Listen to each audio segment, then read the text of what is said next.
Good afternoon and welcome. My name's John Miller from Delta Channel Services, and welcome to our 2017 webinar series on smarter sales and marketing. This is the fourth in the series. We started earlier on in the series.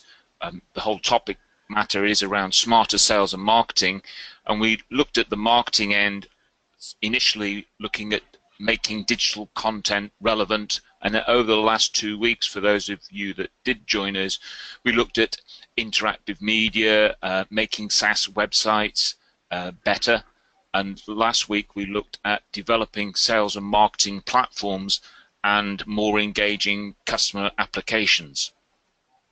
We're delighted to have with us today Rick Chapman, who is the CEO of SoftLetter, and we're going to be doing a dive into some key metrics for SaaS and Cloud businesses focusing on sales and marketing. But before I hand over to Rick, I just wanted to put this whole series into context and look at a little bit of background. Many of you will know of Delta. We've been around for 22 years now.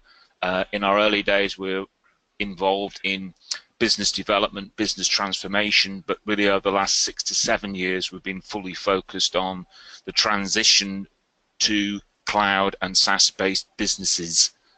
We've got a range of services and consultants globally, and as you'll see, SoftLetter is one of our global partners. So if we were to have a sort of a high-level overview of what we mean by smarter sales and marketing, based on some of our recent consulting work and some of the engagements we've had around Europe and in the US and out in Asia recently, there are a couple of topics that come up time and again.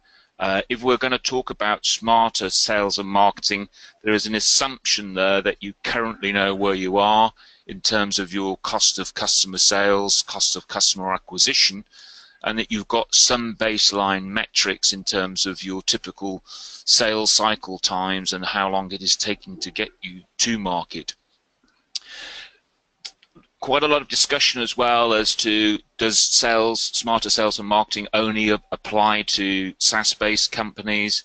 Our experience is, in fact, that many on-premise vendors who are starting to move towards the cloud and indeed hybrid need to engage smarter sales and marketing for their existing core business, if you like. We call it fattening the cash cow to enable you to make that transition. Another note to make is that we also believe that smarter applies to the entire end-to-end sales and marketing process. You know, it's not just about getting better marketing automation into place, or being more compliant in Europe with GDPR, but it's really re-engineering, if you like, the entire end-to-end process. And perhaps another discussion that's worth having is that, of course, it's good to have a structured process to re-engineer your sales and marketing against, but it is something that can be done in a modular way. You can start with bite-sized pieces today, and we often say that actually one of the benefits of SaaS and Cloud are the vast array of tools that are at your disposal to help you on this journey. I think over the last year, most people will agree that cloud has redefined the end-to-end business rules, set new ways that customers buy and evaluate and use IT, more of that in a moment. And certainly your competitors will be engaging with smarter sales and marketing techniques, and all of this is driven by some of the financial metrics that Rick will be talking about later, that you need to be aware of that impact your cost of sales, marketing and delivery.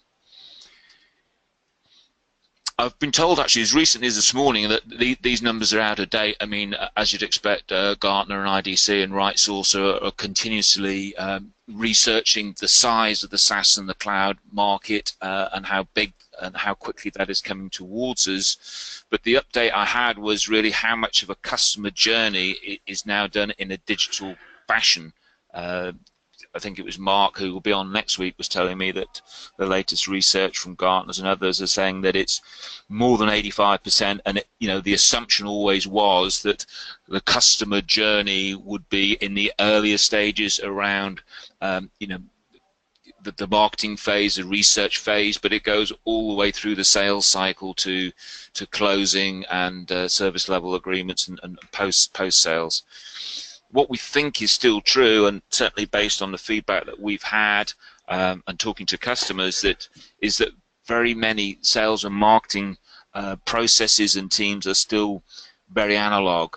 Earlier in the series, we had a couple of topics which were called Death to Sales PowerPoint, and how you can increase the efficiency and effectiveness of field sales forces around the world. So over the last few weeks, and we're going to touch on some more than today, we've looked at a number of topics which will help improve the cost of customer acquisition and improve the time to market. So wherever you are today, if your customer acquisition, if your cost of sales is around 30 or 40%, there is no reason why as an objective, and in reality you can't drive that down significantly. And if your average engagement with the customer, either pre-digital or from your first contact with them, has historically been 6 to 9 months, that can't be driven down to 3, 4, 5 months or less. So with that as a background, what I wanted to do was to introduce and hand over to Rick Chapman, who's CEO of Softletter. Those of you who know him and follow him will know that he's published any number of titles and books. He's been driving Softletter now for more than 10 years, and one of the great things about these sessions is that for some of us it may be relatively new. For Rick and his team, they've been looking at the trends over 10 years or more. We have had some technical glitches, so I'm going to be driving the slides at this end. May I also say that you have the opportunity to ask questions during this session. On your control panel you will see a little button that enables you to ask questions. We may well run out of time. If you've got some other questions, please do drop us an email later on. But if you bear with for 1 minute, I'm just going to switch over to Rick's chart deck and ask Rick to talk us through the highlights from the 8th edition. Rick, good afternoon. Good afternoon. Can you hear me clearly? I can hear you very clearly. Okay. Just to let you guys out there know, for some reason GoToWebinar decided that it was not going to allow the handoff of presenter function to work. We have no idea. So if you hear me say next from time to time, that'll be me cueing John to move to the next slide. Okay. I'd like to introduce you to my segment of this presentation, highlights from the 8th edition of the Softletter Financial Handbook, key operating metrics and benchmarks for SaaS, mobile, and on-premise software companies, though I have to be honest with you, we're not focusing much anymore on on-premise software companies because they are moving into a legacy mode. If you are an on-premise software and are not looking at moving into a SaaS environment, you are probably thinking about how to retire your company from the field of the business. Next. John, next slide. The Softletter Financial Handbook has been in publication since 2001 or 2. It is about 400 pages, and it provides extensive coverage of many aspects of what you need to do to run a software company and the numbers that you want to compare yourself against. Metrics and benchmarks.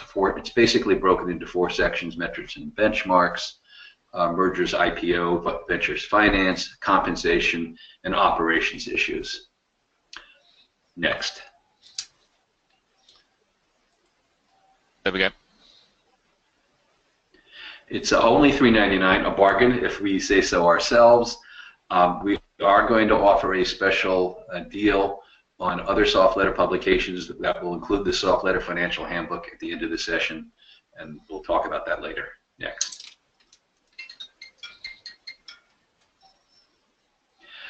These are just some of our other publications that may be of interest to you if you're a SaaS company.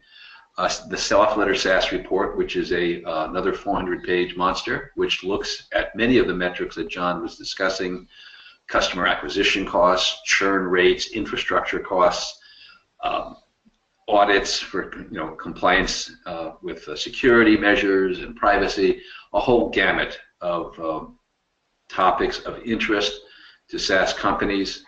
This report was first introduced in 2007 and has been continually updated, and it literally contains information and perspectives you can obtain from nowhere else in the industry. Just to sort of establish our bona fides, Soft-Letter sponsored the first SaaS-specific conference in the industry in San Jose in 2007, and since that time has chaired and hosted 14 SaaS University sessions. For those of you who are interested in SaaS direct sales compensation issues, we have the SaaS direct sales compensation and efficiency report, which covers many aspects of SaaS compensation, and SaaS Entrepreneur, which is a book that I wrote. First edition came out in 2012, which covers how to start and successfully run a SaaS company. Next slide. Now, the numbers we're going to be looking at primarily today, not exclusively, but primarily, are from what we call the Soft-Letter Benchmark 53. These are 53 publicly held companies that we've broken into 7 cohorts. And the reason we do it is it enables us to get a snapshot of the industry from different angles and different perspectives, while simultaneously comparing like companies within these cohorts. It really doesn't do you a lot of good if you are, say, a mobile B2B company, to compare yourself against a SaaS vertical company. There are different tactics, there are different considerations, there are different market challenges. So within each cohort, these companies have been selected to reflect what you can expect to see if you're in that same segment or industry yourself. We start with the big 4: Microsoft, Google, Apple, and Oracle. Apple is in there because, yes, while Apple is primarily a hardware company, its influence on the market and in mobile applications is so massive that we felt we needed to include it. One of the interesting things about Microsoft is Microsoft used to be the Apple of our reports. It's no longer the apple of our eye. We'll talk very briefly about that. Moving down, we have SaaS Enterprise, Workday, Zendesk, Viva, Demandware, ServiceNow, BenefitFocus, LogMeIn. These are all companies where the applications will be used across all sectors of the company, and decisions about what to use will be made at an enterprise level. Next slide. We come to the SaaS B2B, B2C verticals. This list, by the way, Angie's list is going to be replaced, but not yet. They have, of course, been purchased, and our Soft-Letter Benchmark 53 is periodically updated to reflect mergers, acquisitions, and other factors. Next slide. Mobile B2B. I'm going to warn you that the mobile B2B and mobile B2C segments are wild and woolly. We're not going to be talking about these specific numbers too much. There's some question about, is a SaaS company and a mobile B2B company the same thing? And the answer is, it depends. There are now no longer, I think, any significant SaaS companies that do not have a SaaS version of their desktop or tablet-based application. However, there are still many mobile applications which could not truly be, they can of course be regarded as SaaS, but they operate only in a mobile milieu. They're not designed to be used on the desktop. They're not to be designed to use on the tablet, and in fact can be. In most cases, the companies we're dealing with function in that mode, though not all of them. For instance, Yelp is also a desktop application. And by desktop, by that I mean browser-based desktop, not a traditional on-premise application. But most people use Yelp in a mobile mode. Next slide. Next slide. I don't think we have to go through these too much. Mobile B2C. Okay. Next slide. Okay. We come here to social networking. We have broken social networking out in its own cohort because of its significance and power in the marketplace. All social networking companies are SaaS. Of course, not all SaaS companies are social networking. And we have the big three here: LinkedIn, Facebook, Twitter. Twitter is being replaced by Snapchat. LinkedIn is now owned by Microsoft. And we'll be talking a little bit more about these companies, some of them later. Next slide. And on-premise. We keep on-premise around to serve as a sort of look back into the past, but also as a way for you, if you are an on-premise company looking to move to the future, as a way to understand what's going to be happening. Because all of the companies that you're seeing here are, in our opinion, true on-premise. John and I were actually having a back and forth about Autodesk. And Autodesk has recently pronounced that it is now a cloud company. We beg to differ. We do not regard Autodesk as a cloud company. We don't regard taking an on-premise desktop application, adding a DLL, and having that DLL have to check a server on a monthly basis to decide whether it's going to disable your software as a SaaS application. We regard a true SaaS system as one that is cloud-based. Yes, the data is on the servers, but mainly the interface and the customer-facing UIs are also cloud-based. Autodesk, like every other on-premise company of any significance, is frantically moving to a SaaS strategy. Autodesk is behind the curve. They recognize that. And this is impacting many things that takes place at that company. But these are all true, at this point, on-premise companies. We expect all of them one day to become true SaaS companies if they survive the transition. Next slide. Okay. Now, in the Softletter Financial Handbook, these are the key metrics that we use, and these are all derived from publicly held and posted 10Ks. If you're a public company or if you worked in that milieu, you know that a 10K is a document that you are required to post yearly by the SEC. It is in fact illegal not to put up 10Ks, though we notice that many companies are tardy in getting their 10Ks up. And we actually regard that practice as an indicator that there's a problem. If you can't get your 10K up on a timely basis, that usually indicates internal conflict or financial issues within a company. These are the metrics that we look at. Return on equity, which basically says how are your stockholders doing. Revenue per employee, a very fun metric. Kind of deceptive, though. Many people talk about RPE, and they go, oh, look, $1 million with RPE, but they never talk about what's the cost of buying that revenue. Operating income per employee, days sales outstanding, revenue, I repeated that, revenue per employee, general and administrative, kind of our most boring metric, though it gets interesting sometimes, research and development, and sales and marketing. You'll notice that we don't have profitability. And everyone goes, wow, profitability is a key metric. If you're not profitable, well, you can't be doing that well. Well, tell that to Salesforce.com. Tell that to Amazon. Tell that to a lot of companies. Yes, profitability is ultimately important. And one day Amazon's going to have to turn a profit. Well, they have a few times, but they're going to have to do it consistently. But what determines profitability is very amorphous sometimes. Amazon never declares a profit if it can avoid it because it's taking all its cash and building out more infrastructure. As long as the cash is coming in, you can stay afloat for a long time. In the case of Amazon, since 1994.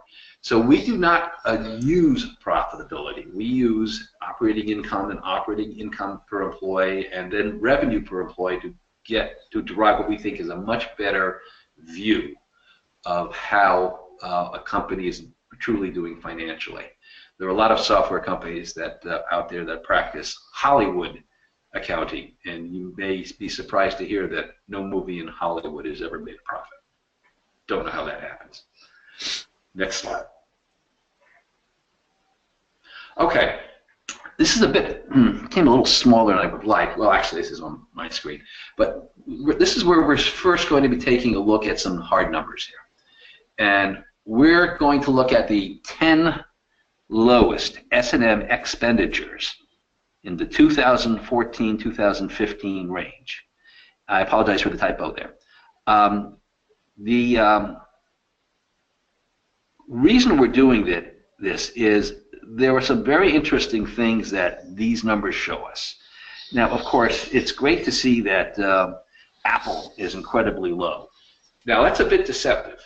And one of the reasons it's deceptive is that Apple is incredibly profitable and is generating these incredibly low numbers because they're selling incredibly large quantities of hardware, which creates incredibly large volumes of dollars, which means that when you look at their employment numbers, when you look at their employees, the headcount, the ratios work out very favorably. This is not usually going to be the case with software companies because software companies, by their nature, employ more people, and while software itself is very profitable, to get to that profitability, you have to hire lots of bodies, and the most expensive thing you can hire in a company is a body.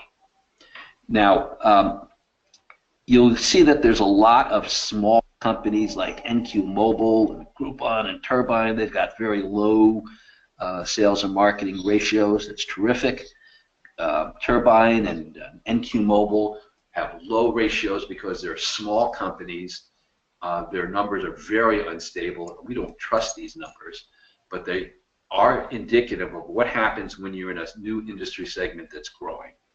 Google is enjoying the economies of scale at 12%. Google's been doing 12% for years because Google is big. It's got a monopoly in online advertising. It can afford to hire less bodies while at the same time generating high levels of profitability and cash flow. And of course, the fact that they control AdWords basically means that they in effect are a sales and marketing channel. Microsoft, 17%, 18%. What's interesting about that is that Microsoft used to look at numbers that were in the 12 to 15%, but Microsoft's sales and marketing numbers have been edging up over the years. Now, they're a giant company, about 100 billion in sales or so, in revenue, sorry, and they should be enjoying the same type of numbers that Google, and they used to. But Microsoft is in an interesting situation. They are having to spend more on S&M because they are starting to lose the ability to see the economies of scale that they used to enjoy from their monopolies. They still have monopolies in desktop applications, in desktop operating systems, and they have a powerful position, of course, in the server, database markets, and some others. But these monopolies are starting to become less valuable, and they're going to have to spend more money to drive sales of things such as applications and other aspects of their business. Now, of course, they're counting on Azure to return them to the glory days. The only trouble with that is that their way is blocked by Amazon with AWS. Next slide.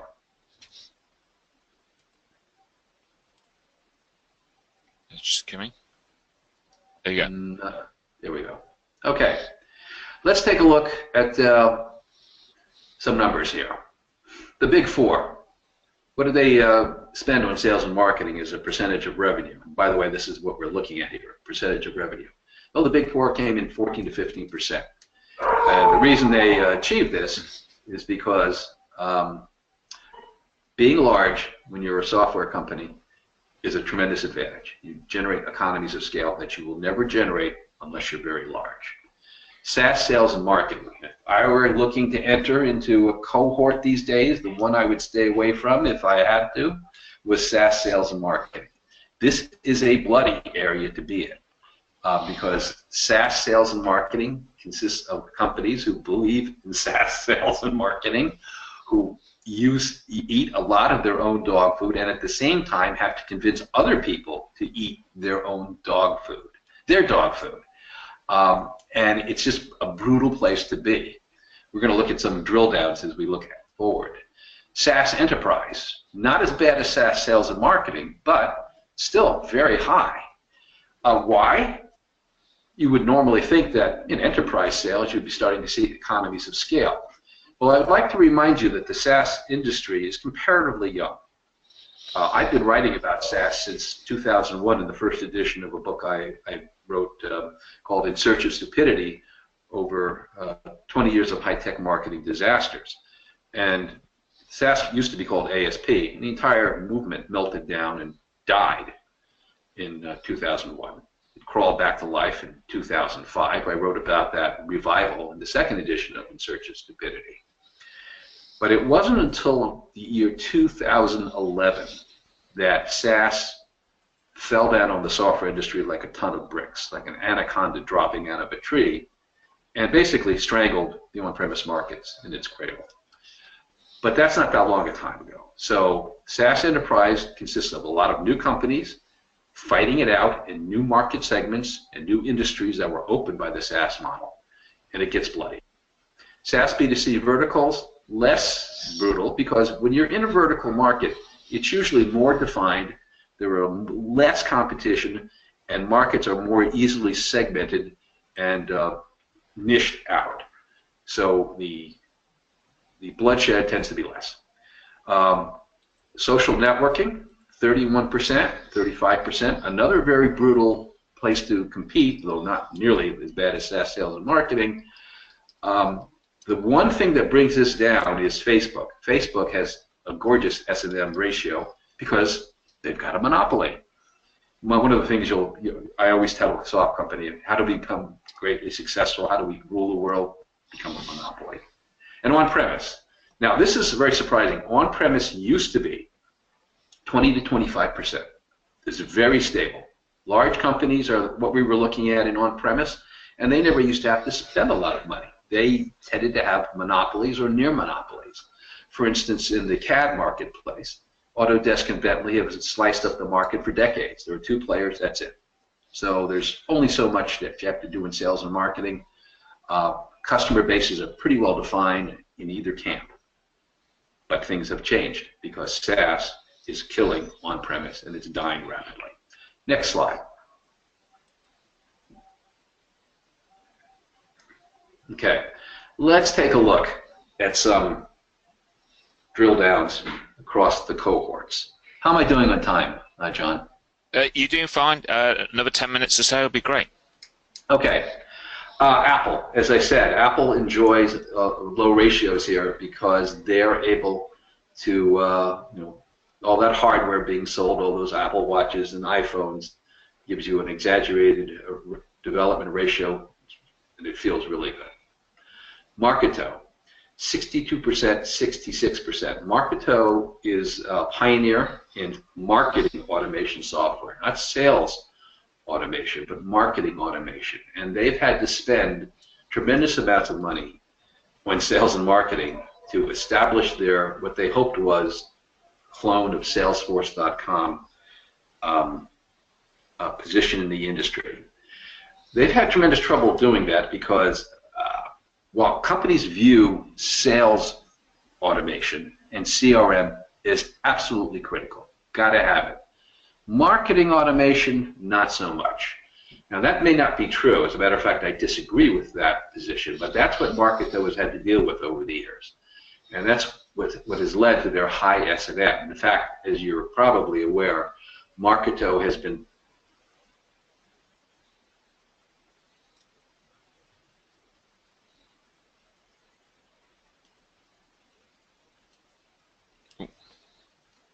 Hello?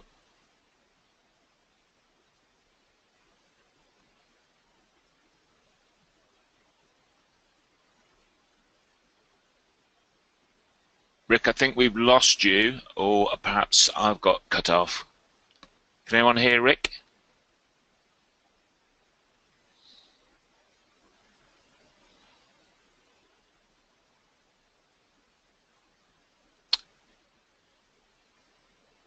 Rick, are you there still?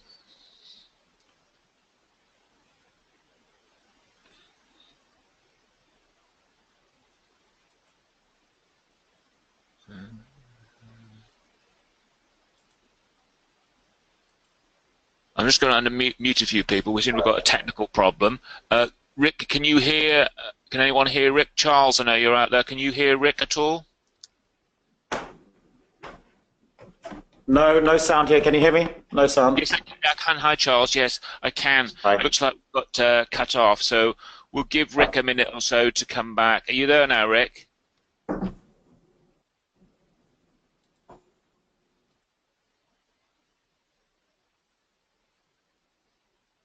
Rick, are you there?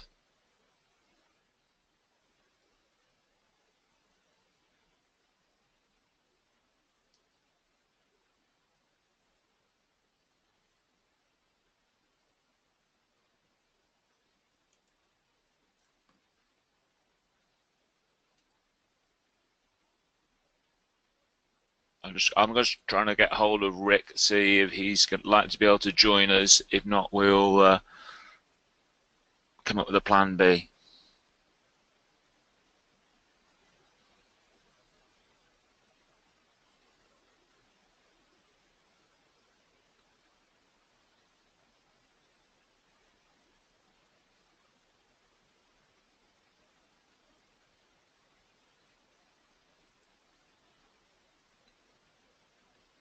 Okay. It looks like we have got a technical problem. I can't get through to Rick at all. We'll give him 2 more minutes to join us, so apologies for the break in transmission. If he doesn't join us, then we'll come up with a plan B and we'll get this session recorded and sent out to you. It's a shame because we're just in some really interesting material, but if you can bear with us for a couple more minutes, I'll see if I can get Rick back online. Thank you.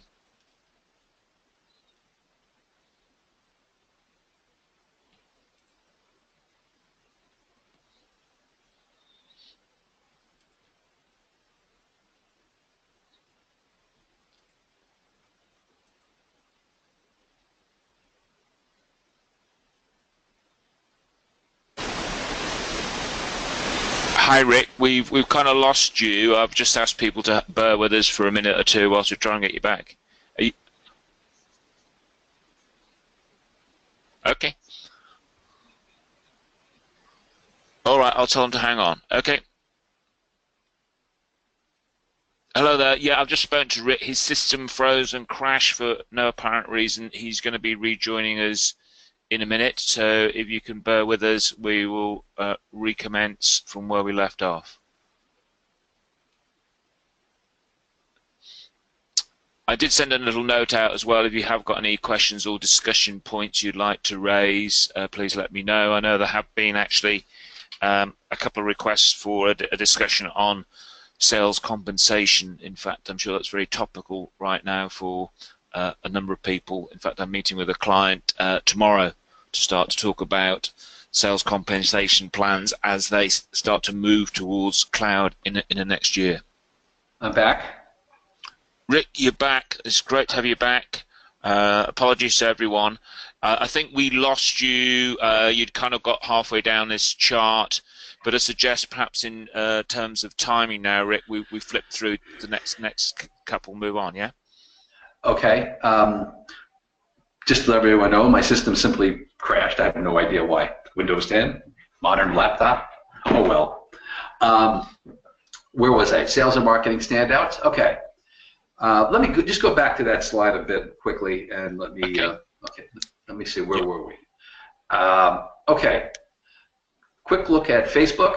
15%, 13%. There's the value of both size and a monopoly. By contrast, look at Twitter. 44% and 39%. Very high, a company that has never made any money and is facing tremendous marketing and sales problems. The joke in the industry is that Donald Trump figured out how to monetize Twitter, but Twitter hasn't. Autodesk, this is a company that I wanted to discuss. Remember we were saying how it used to be that companies such as these didn't have to worry about lots of sales and marketing expenditures. Notice that how high they've gone. That's because they're under pressure from the SaaS industry and are having to spend to run in place and stay and maintain their positions in the marketplace. Next slide. What causes high sales and marketing ratios? The first thing is, if you are a company that is planning to go public, this is what you're going to be dealing with. Your sales and marketing ratios are typically 50 to over 100% higher for public companies when compared to privately held. In other words, you can assume that for a privately held company, it's a 1 to 5 million, you'll be spending between 15 to 20% in sales and marketing. And as you grow larger, that will tend to edge up. But you will almost never become 50 to 60% unless you go public. Public companies are expected to grow and show stock multiples, and you need sales and marketing to drive that type of growth. Competition. The SaaS industry is comparatively new, and there are lots of companies entering into the marketplace. As we're all aware, for the last 2 or 3 years, there's been the cult of the entrepreneur, represented by hundreds of new companies climbing in. Competition means to stand out, you've got to get the word out, and that's called sales and marketing. Shifting markets, we already took a look at what's happening with Autodesk, Symantec. All of these companies are under tremendous pressure to move to a SaaS platforms and a SaaS environment. And to do that, you have to keep the sales up, and to keep the sales up, you've got to turn up your sales and marketing engines. Poor or unclear product positioning. If your positioning in the marketplace is somewhat unclear, you're going to find yourself to constantly have to re-educate the market about what you do. In our opinion, a HubSpot is an example of a company that's having that problem. You may have heard of HubSpot. They were recently profiled in an interesting book called Disrupted by Dan Lyons, but a lot of people aren't exactly sure what HubSpot is. They call themselves inbound marketing software. What they really are is a CMS a la WordPress, but you pay for it. And it's highly specialized towards an e-commerce site. So we suspect some of the problems that HubSpot has with S&M is they have to keep telling people what they do. Next slide.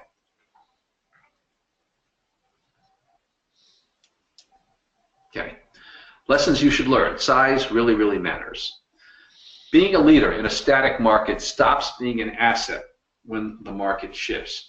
Autodesk and Symantec are exemplars, as well as Microsoft and Oracle. We talked about Microsoft a little bit earlier. At a certain point, ultra-high S&M numbers aren't sustainable. You'll notice that in many of the cases of our benchmark 53, and going back through the years, this pattern holds. If we start to see S&M that goes 50, 55, 60, and that holds for 2 or 3 years, we can generally predict with, say, 75 to 80% degree of confidence that company is going to be merged or it's going to be taken private, because those numbers are normally just not sustainable. And don't tell me about Amazon. Amazon never generated those types of S&M numbers, and Amazon had a lot of cash flow. Facebook illustrates the power of monopoly. Facebook is now entering into superpower status alongside Amazon, alongside Google, and like those companies, you can see its S&M ratios drop dramatically in response to that.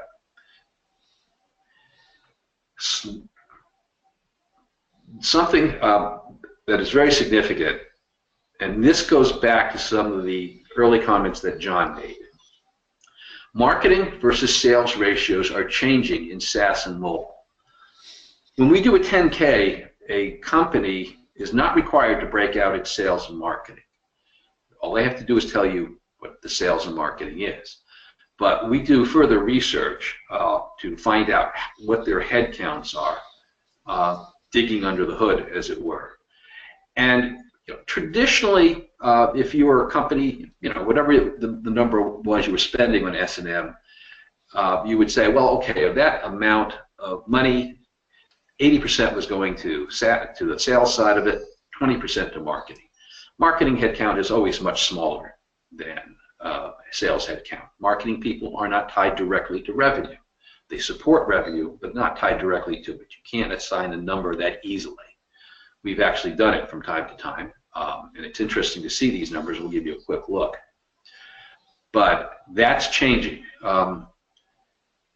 We're seeing in SaaS companies that the amount of revenue from the total pot dedicated to the S&M bucket is reaching as high as 40%. And one of the reasons for that is people are educating themselves more. You're having much more focus on content creation, on video creation, on customers' communities, and the creation of customer communities. We talk about that in SaaS Entrepreneur. All of these factors are starting to drive the amount of money spent between these two departments, and they are very different departments, don't kid yourself, but they're starting to drive it towards marketing.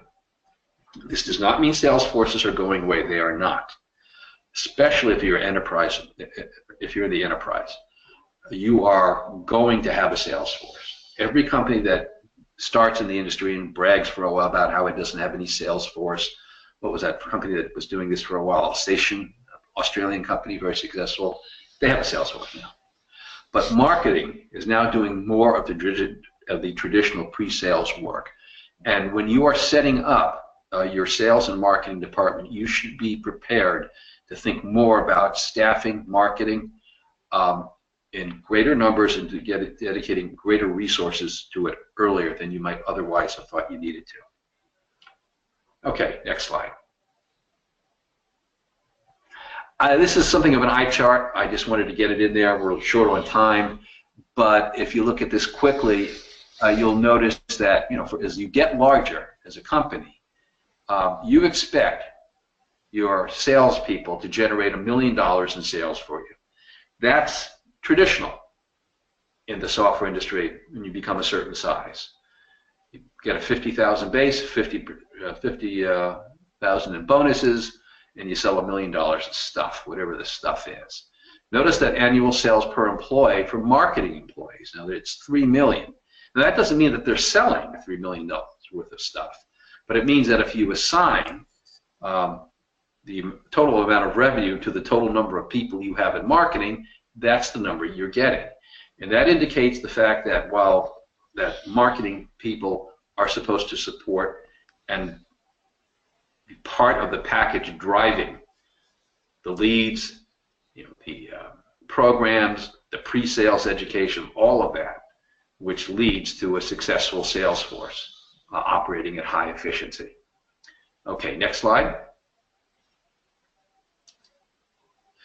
Questions? We have time, I think, for a couple of questions, I hope.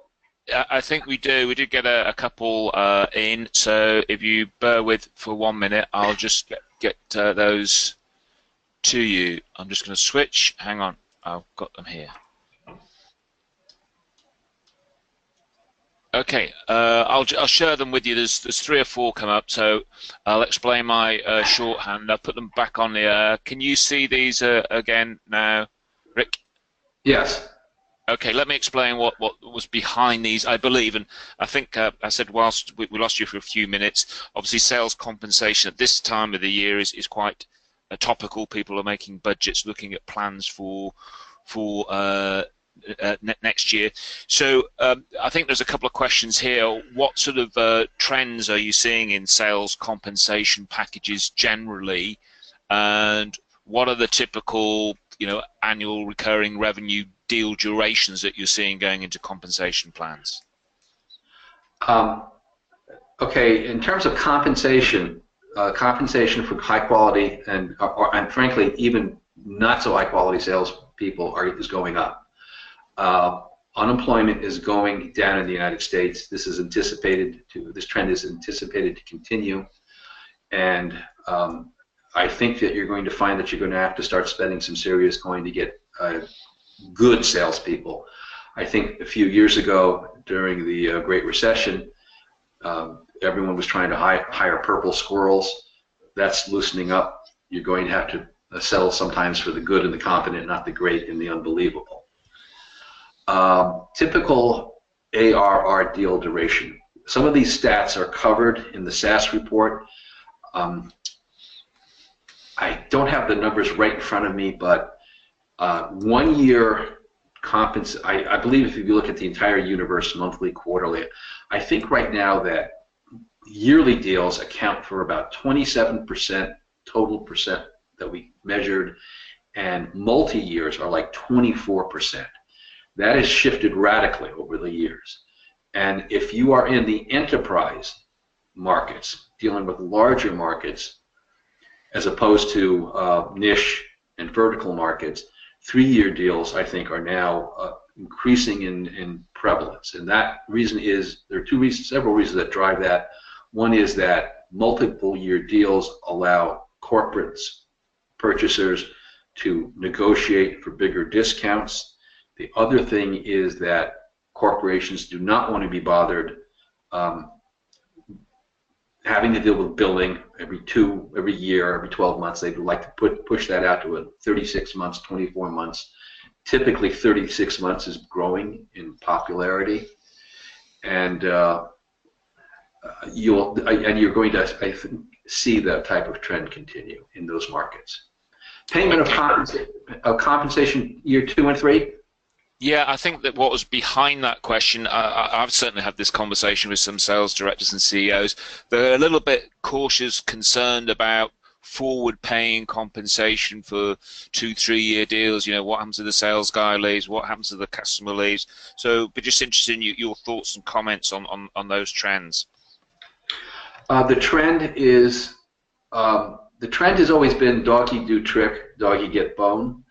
If you are asking someone to close a 3-year deal and they close it, and then you go back 18 months later and there's a problem with the customer because they're unsatisfied with service, they're unsatisfied with your product roadmap, et cetera, that's not the salesperson's fault. That's someone else's fault. In that series of circumstances, clawbacks are very difficult, are not going to go over very well. It's going to lead to a great deal of unrest.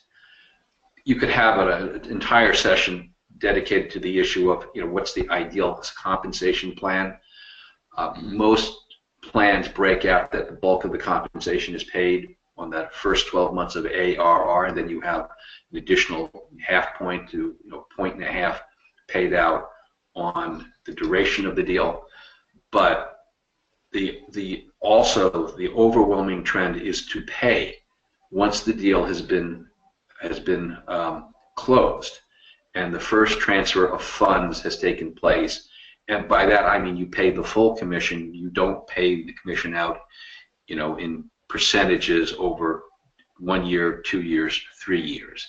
Salespeople can't live on that, and they will not be motivated. So if you're thinking that you're going to be able to do that, if you're a company of any size, forget it.